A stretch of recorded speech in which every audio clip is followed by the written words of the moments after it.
নমস্কার বন্ধুরা, আমি মৌটুসি হোমকুক মৌটুসিতে সকলকে অনেক অনেক স্বাগত ভালোবাসা জানিয়ে আরও একটি রান্না নিয়ে চলে আসলাম আপনাদের সামনে। আজকে আমি আপনাদের সাথে শেয়ার করব রুই মাছের ঝোল আলু দিয়ে, খুব সুস্বাদু একটা ঝোল। খুব সহজ পদ্ধতিতে রান্নাটা করব আমি, তো চলুন দেখে নেওয়া যাক। এখানে 4 পিস রুই মাছ নিয়েছি আমি। মাছটা ভালো করে ধুয়ে নুন হলুদ যেরকম আমরা মাখিয়ে রাখি সেরকমভাবে নুন হলুদ মাখিয়েছি। এখানে মাঝারি সাইজের 2টো আলু আমি টুকরো করে কেটে রেখেছি, আলুগুলো ধুয়ে রেখেছি ভালো করে। এবার আর একটা মশলা রেডি করব। একটা ছোট বাটিতে আমি নিয়েছি 1 চা চামচ জিরে গুঁড়ো, আর 1 চা চামচ ধনে গুঁড়ো, আর হলুদ গুঁড়ো পরিমাণ মতন, আর 1 চা চামচ লঙ্কা গুঁড়ো। এটা আমি জল দিয়ে একটা মিশ্রণ বানিয়ে রেখে দেবো। গুঁড়ো মশলা সবসময় আমি জল দিয়ে ভিজিয়ে রাখি মাছের ঝোলে দেওয়ার জন্য। এখানে একটা ছোট বাটিতে একটা পেঁয়াজ আমি স্লাইস করে কেটে রেখেছি, আর কটা কাঁচা লঙ্কা চিড়ে রেখেছি। আর 1/2 ইঞ্চি মতো আদা আমি একটা ছোট্ট গ্রেটারের সাহায্যে গ্রেট করে রেখেছি।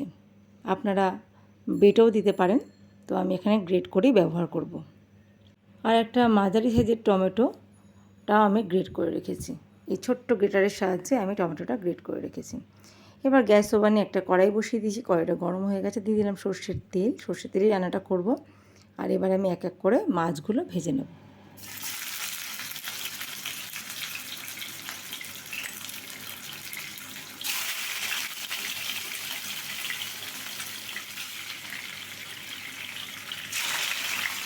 মাছগুলো এক পিঠ ভাজা হয়ে গেছে, আর এক পিঠ আমি উল্টে দেব।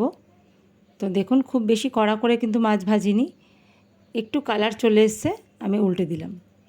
অপর পিঠটাও ঠিক ওইভাবে ভেজে নেব। মাছগুলো ভেজে আমি তুলে নিয়েছি। ওই তেলের মধ্যে দিয়ে দিলাম আলু। আগে থেকে যে আলুগুলো কেটে রেখেছিলাম, আলুগুলো আমি ভালো করে লাল লাল করে ভেজে নেব। আলুগুলো ভাজা হয়ে গেছে, আলুগুলো এবার আমি তুলে নিচ্ছি এক এক করে।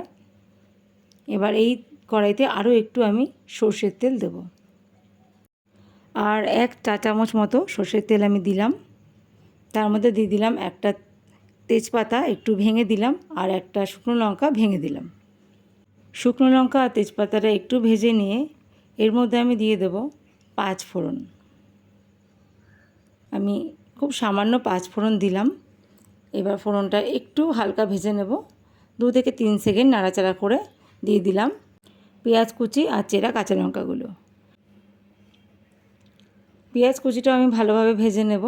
খুব বেশি কড়া করে ভাজার দরকার নেই, একটু যতক্ষণ না কালার চেঞ্জ হচ্ছে, কাঁচা গন্ধটা যাচ্ছে, ততক্ষণ পেঁয়াজটা আমি ভেজে নেব।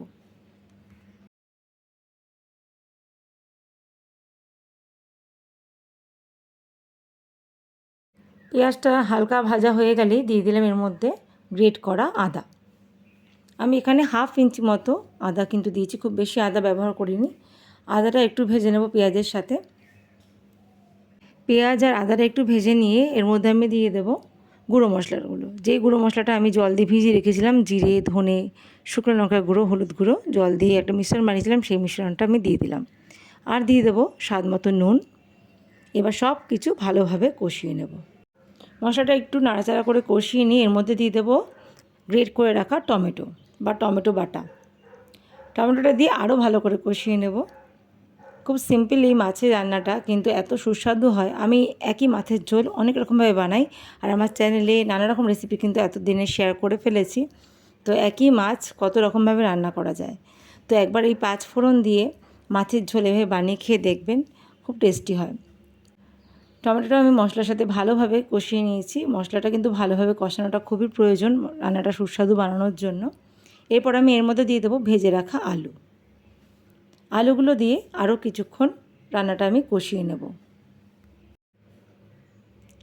আলুগুলো দেওয়ার পর মিডিয়াম টু হাই ফ্লেমে সব কিছু ভালোভাবে নাড়াচাড়া করে আমি একটু মিশিয়ে কষিয়ে নিচ্ছি।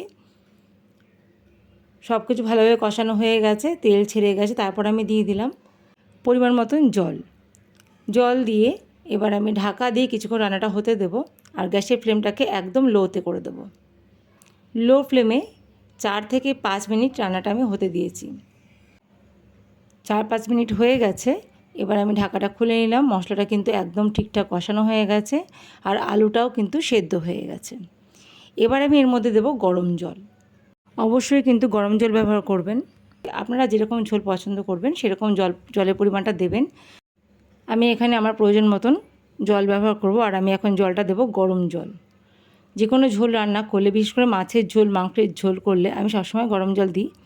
তো গরম জল দিলে রান্নার স্বাদটা কিন্তু অনেক গুণ ভালো হয়। এবার এই জলটা দিয়ে হাই ফ্লেমে কিছুক্ষণ ফুটিয়ে নেব ঝোলটাকে। একটু ফুটে এলে এর মধ্যে দিয়ে দেব ভেজে রাখা মাছগুলো। ঝোলটা একটু ফুটতে শুরু করলে দিয়ে দিলাম আগে থেকে ভেজে রাখা রুই মাছের পিসগুলো।